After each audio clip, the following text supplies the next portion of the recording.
ওলামায়ে কেরামকে গালিগালাজ করে। আমার বিষয় আজকে এটা না, হুজুরেরা মাদ্রাসায় খেয়ে খেয়ে তারপরে এই গরিবের বাড়িতে দাওয়াত খেয়ে খেয়ে এরা আলেম হয়।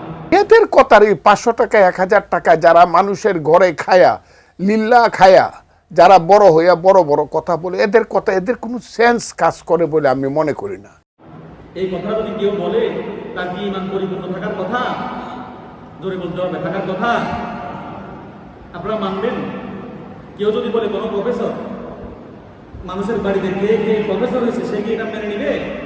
আস্তাগফিরুল্লাহ আযীম। রাসূলুল্লাহ সাল্লাল্লাহু আলাইহি ওয়াসাল্লাম বলেন, আল উলামাউ উম্মতি কাআম্বিয়াই বনি ইসরাঈল। আমার উম্মতের মধ্যে যারা আলেম তারা বনি ইসরাঈলের নবীদের সমান। সুবহানাল্লাহি ওয়া বিহামদিহি।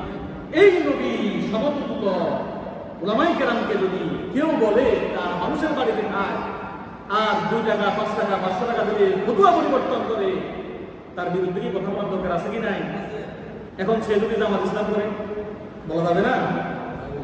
বিএনপি করলে দেখেন, আমি সহজভাবে আপনাদেরকে বলি, আমরা প্রত্যেকে যদি বলি আমার মা ভালো, মায়ের ফজিলত সম্পর্কে কথা বললাম, মা তারটা খারাপ, তাহলে ঝগড়া যে করে সেই মাটা কার মা?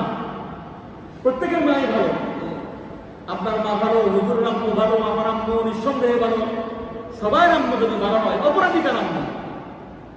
সবার আব্বু যদি ভালো হয়, অপরাধী কার আব্বু? সবার ভাই যদি ভালো হয়, অপরাধী কার ভাই?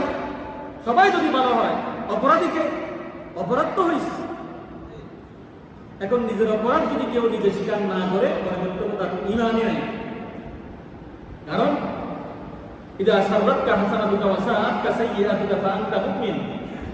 অন্যায় করলে আমার বাবাও যদি করে, লা তাআতা লিমাখলুকিন ফি মাসিয়াতিল খালিক।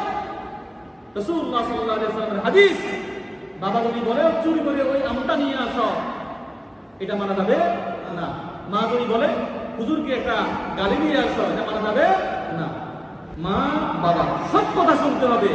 কখন কথা শোনা যাবে না? লা তাআতা লিমাখলুকিন ফি মাসিয়াতিল খালিক।